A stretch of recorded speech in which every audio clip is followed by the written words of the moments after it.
Hello everyone, welcome back. So अब topic आ जाता है solubility of gas in liquid. Already cover कर चुके हैं solubility of solid in liquid. तो यहाँ पर भी गैस की सॉल्युबिलिटी इन लिक्विड हम कॉन्सेंट्रेशन टर्म्स में देख सकते हैं, जैसे number of moles of gas dissolved in 1 litre of the solution. तो मोलैरिटी से भी आप बता सकते हो सॉल्युबिलिटी को। अब देखो, अगर हम गैस की बात करें, एक छोटा सा मैं आपको चीज बताती हूँ। अगर आप वाटर लेते हो, गैसेस की सॉल्युबिलिटी अगर आप वाटर में देखते हो तो ऑलमोस्ट सभी गैसेस सॉल्युबल होती है वाटर में, लेकिन उनका जो एक्सटेंट है सॉल्युबिलिटी का वो डिफरेंट होता है। कोई गैस ऐसी होगी जो वाटर में ज्यादा सॉल्युबल होगी, कोई गैस ऐसी होगी जो बहुत ही कम सॉल्युबिलिटी शो करेगी। तो एक्सटेंट ऑफ सॉल्युबिलिटी डिफरेंट है, लेकिन कुछ ना कुछ एक्सटेंट तक वो सॉल्युबल होती ही होती है। सो अब डायरेक्टली आते हैं factors affecting solubility of gas in liquid. पहली बात, कैसा नेचर है गैस का जो कि सॉल्युबल आप करवा रहे हो, उस पर भी डिपेंड करता है उसकी सॉल्युबिलिटी पे। सो नेचर ऑफ गैस में अगर हम बात करें, जो इजीली लिक्विफाइबल गैसेस है वो ज्यादा सॉल्युबल होती है। इजीली लिक्विफाइबल का क्या मतलब है कि जो बहुत इजीली गैस से लिक्विड फॉर्म में चली जाए, उनको कहेगी कि इजीली लिक्विफाइबल गैसेस है। Okay, so easily liquefiable gases are more soluble, obviously वो ज्यादा सॉल्यूबल होगी। फॉर एग्जाम्पल, आपने कोल्ड ड्रिंक्स देखी होगी, सॉफ्ट ड्रिंक जिसे आप कहते हो, उसमें क्या होता है, एक फिज होता है। वो फिज किसकी वजह से होता है? कार्बन डाइऑक्साइड की वजह से। तो वाटर में कार्बन डाइऑक्साइड की जो सॉल्युबिलिटी है वो काफी अच्छी होती है, वो काफी अच्छा सॉल्युबल होती है कार्बन डाइऑक्साइड गैस। तो यहाँ पर सॉल्युबिलिटी बढ़ती है। ओके, तो इस तरह से आप सॉल्युबिलिटी को देख सकते हो। नेचर ऑफ द गैस, अब ये वाली गैस है जो इजीली लिक्विफाइबल अच्छे से हो रही है, तो ये यहाँ पर इसकी सॉल्युबिलिटी ज्यादा होगी। Second comes nature of the solvent, कि किस सॉल्वेंट में आप उससे डिसॉल्व कर रहे हो, ये भी मैटर करता है। जैसे लास्ट में हमने सॉलिड इन लिक्विड का भी करा था, सेम वही फंडा यहाँ पर लगना है। लाइक डिसॉल्व्स लाइक, जो आप गैस अगर पोलर इन नेचर है, गैस अगर पोलर इन नेचर है तो वो पोलर सॉल्वेंट में ही अच्छे से सॉल्युबल होगी। अगर gas non polar in nature है तो वो अच्छे से सॉल्युबल होगी नॉन पोलर सॉल्वेंट में। देखो, जो पोलर गैसेस होगी ना, पोलर गैसेस का मतलब क्या होता है? जो विद पोलैरिटी गैसेस हो। लाइक HCl गैस है, HCl में H में पॉजिटिव है, Cl नेगेटिव में, ये delta negative delta positive poles है, इसमें पोलैरिटी प्रेजेंट है। तो ये क्या है? ये एक आपके पास पोलर गैस है। पोलर गैस अच्छी सॉल्युबल किस में होगी? पोलर सॉल्वेंट में। पोलर सॉल्वेंट कौन सा होता है? वाटर ले सकते हो, वाटर में पोलैरिटी है, एक पोलर सॉल्वेंट है, ये इसमें सॉल्युबल होगी। और एग्जांपल्स भी आप देख सकते हो, पोलर गैसेस में आ जाती है जिनमें पोलैरिटीज हो, मतलब इलेक्ट्रोनेगेटिविटी का जिसमें डिफरेंस आपको दिख रहा है। अमोनिया गैस, HCl गैस, ये सारी क्या है? ये पोलर गैसेस है। ये मोर सॉल्युबल होती है पोलर सॉल्वेंट में, लाइक वाटर। ओके, इनमें ये ज्यादा सॉल्युबल होती है। और जो नॉन पोलर होती है, नॉन पोलर गैसेस होगी, नॉन पोलर गैसेस कौन सी होगी? जिनमें पोलैरिटी नहीं होगी, जिनमें पोल्स नहीं होंगे, पॉजिटिव नेगेटिव का सेपरेशन नहीं होगा, वो वाली गैसेस कौन सी होती है? जिनमें इलेक्ट्रोनेगेटिविटी डिफरेंस नहीं होता है। Like oxygen, O2 gas, H2 gas. H2 gas, O2 gas देखो तो यहाँ पर एक ही तरह के एटम्स प्रेजेंट है, तो इलेक्ट्रोनेगेटिविटी डिफरेंस नहीं है, तो यहाँ पर पॉजिटिव चार्ज या नेगेटिव चार्ज नहीं आएगा। तो ऐसी गैसेस को आप कहोगे नॉन पोलर गैसेस, जिसमें पोलैरिटी नहीं है। होमो न्यूक्लियर डायटोमिक गैसेस इनमें आ जाएगी, वो भी आप देख सकते हो। N2 भी है, ठीक है, सेम एटम्स है, तो इस वजह से पोलैरिटी नहीं आ रही है positive negative, so called non polar gases. ये ज्यादा सॉल्युबल किस में होगी? ये ज्यादा सॉल्युबल होगी नॉन पोलर सॉल्वेंट में ही, नॉन पोलर सॉल्वेंट में। नॉन पोलर सॉल्वेंट कौन से होते हैं? वैसे हम ऑर्गेनिक सॉल्वेंट्स को नॉन पोलर सॉल्वेंट कहते हैं। आप इथिलीन ग्लाइकोल भी ले सकते हो, बेंजीन भी ले सकते हो, तो इस तरह का है, ठीक है, जैसे इथिलीन ग्लाइकोल हो गया। तो ये फंडा है, मेन है। लाइक डिसॉल्व्स लाइक, गैस अगर पोलर है तो वो पोलर सॉल्वेंट में डिसॉल्व होगी, अच्छी सॉल्युबिलिटी देगी। नॉन पोलर गैस ले रहे हो तो वो नॉन पोलर सॉल्वेंट में ही ज्यादा सॉल्युबिलिटी शो करेगी। अब ये ऐसा क्यों होता है? Because greater solubility is due to the reaction of gases with the similar solvent. अगर यहाँ पर हम HCl लेते हैं, HCl क्या है? HCl एक पोलर गैस है, क्योंकि यहाँ पर डेल्टा पॉजिटिव डेल्टा नेगेटिव है। अब ये ज्यादा सॉल्युबल होगी किसमें, वाटर में, क्योंकि वाटर के पास भी यहाँ पर नेगेटिव है और यहाँ पर हाइड्रोजन पॉजिटिव है। ऐसा क्यों होता है कि पोलर में ही ज्यादा सॉल्युबल होती है, बिकॉज ऑफ द इनके बीच जो रिएक्शन होती है सिमिलर प्रॉपर्टीज वाले गैसेस एंड सॉल्वेंट के बीच में, ये है सॉल्वेंट। अगर आप HCl देखोगे, ये H हो गया, ये Cl हो गया, इस पे डेल्टा पॉजिटिव डेल्टा नेगेटिव, यहां पर वाटर बना लो इस तरह से, ये डेल्टा नेगेटिव डेल्टा पॉजिटिव। तो एक्चुअली यहां पर अगर आप देखोगे, यहां पर हाइड्रोजन बॉन्डिंग हो रही है, हाइड्रोजन बॉन्ड फॉर्म हो रहा है बिटवीन इसका HCl का हाइड्रोजन एंड वाटर का ऑक्सीजन, जिस वजह से ये इंटरेक्शन इतनी सही है। तो ये प्रेफर होगा कि पोलर में ही जाए, क्योंकि वो स्टेबल बनेगा ना, जब इंटरेक्शन होगी तो सॉल्युबिलिटी ज्यादा होगी। तो यही रीजन होता है लाइक डिसॉल्व्स लाइक।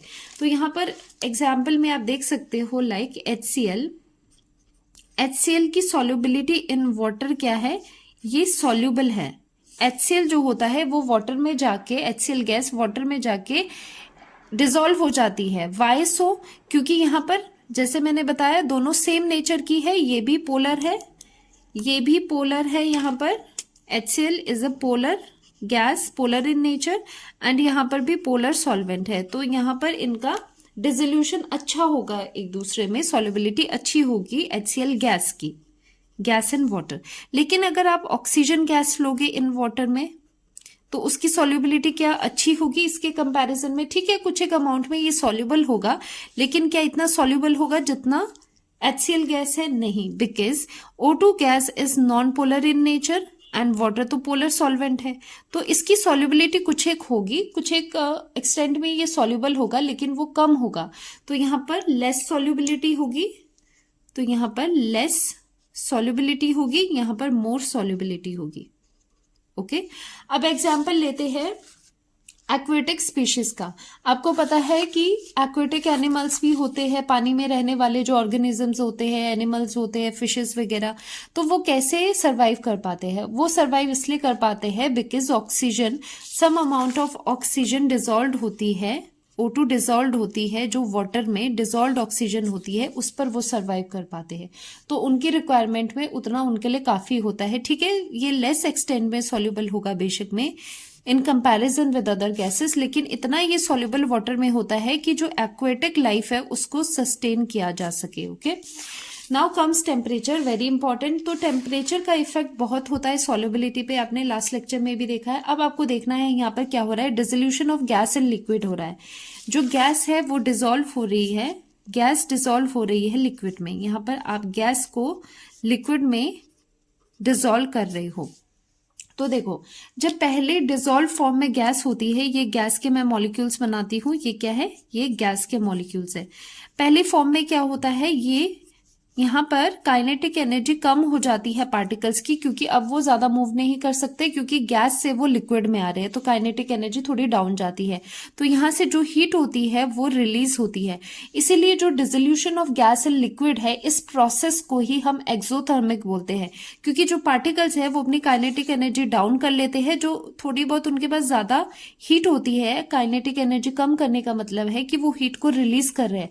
सो हमेशा आप ध्यान रखोगे, जो dissolution of gas in liquid है वो कैसा प्रोसेस है, एक्सोथर्मिक। एक्सोथर्मिक प्रोसेस होता है। कभी भी कोई गैस डिसॉल्व होती है लिक्विड में, that process is exothermic in nature, means वहां से जो हीट है वो रिलीज होती है जब गैस लिक्विड में डिसॉल्व करेगा।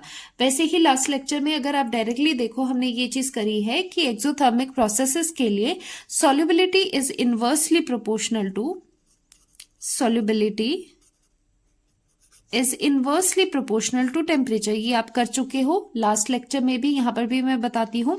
अब आपने यहां पर रिएक्शन ली है, देखो अब आपने लिया है यहां पर गैस प्लस सॉल्वेंट। गैस को आपने किसी एक सॉल्वेंट में डिसॉल्व किया तो एक सॉल्यूशन बना, and this dissolution is exothermic in nature, मतलब हीट निकल रही है प्रोडक्ट साइड पे, क्योंकि ये एक्सोथर्मिक इन नेचर है, dissolution of gas in liquid.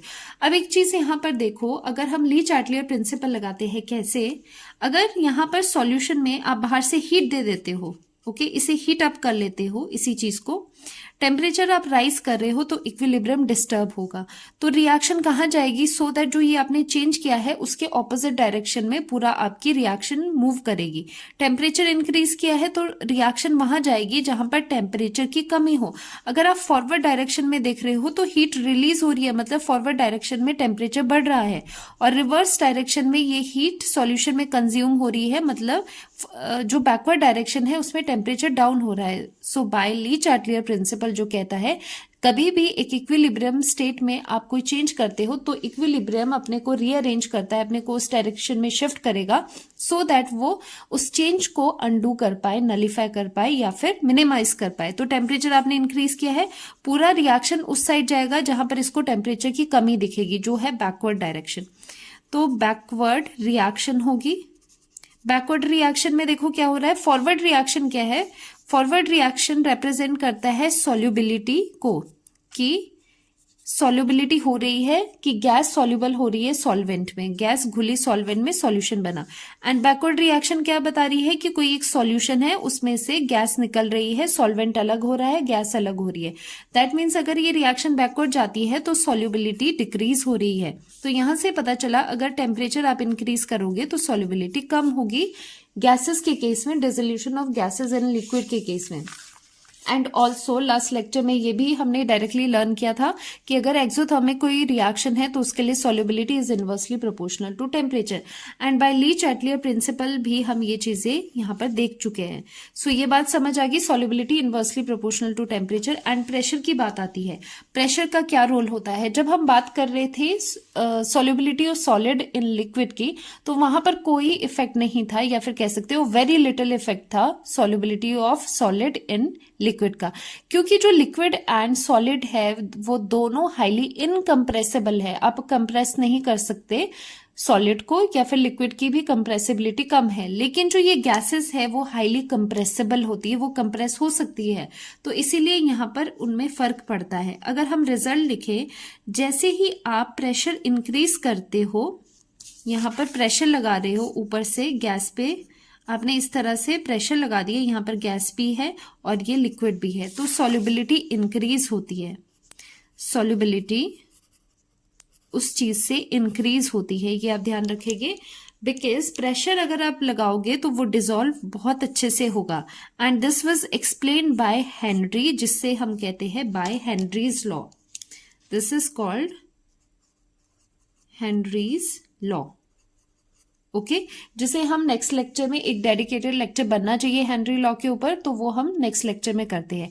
हाँ, एक और चीज मैं आपको बताती हूँ, जो ये टेम्परेचर की बात है ना, एक छोटा सा एग्जाम्पल मैंने आपको करवाना था। देखो, कभी आप देखना कि अगर कोल्ड वाटर है ना, एक्वेटिक लाइफ की हम अगर बात करें, एक्वेटिक एनिमल्स की हम बात करें, ऑर्गेनिजम्स की बात करें, तो कोल्ड वाटर में हमेशा याद रखना, जो एक्वेटिक ऑर्गेनिजम्स होते हैं वो ज्यादा कंफर्टेबल फील करते हैं, कंफर्टेबल फील करते हैं वो कोल्ड वाटर में। Why so? बिकॉज यहाँ पर टेम्परेचर कम है। टेम्परेचर कम का मतलब, क्योंकि solubility inversely proportional to temperature होती है अगर गैस इन लिक्विड की आप बात कर रहे हो, तो यहाँ पर कोल्ड वाटर में क्या होगा, ऑक्सीजन की सॉल्युबिलिटी ज्यादा होगी। टेम्परेचर आपका डाउन है तो solubility of oxygen in water ज्यादा है, तो एनिमल्स को जो ऑक्सीजन है वो अच्छे से मिल रही है। अगर वाटर कोल्ड है तो वो कंफर्टेबल फील करते हैं कोल्ड वाटर में।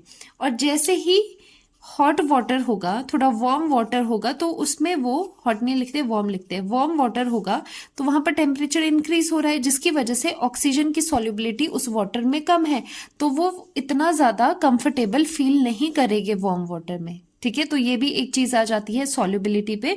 इसीलिए कोल्ड वाटर में aquatic organisms are more comfortable because dissolution या फिर solubility of oxygen in water at colder temperature ज्यादा होती है as compare to warmer temperature.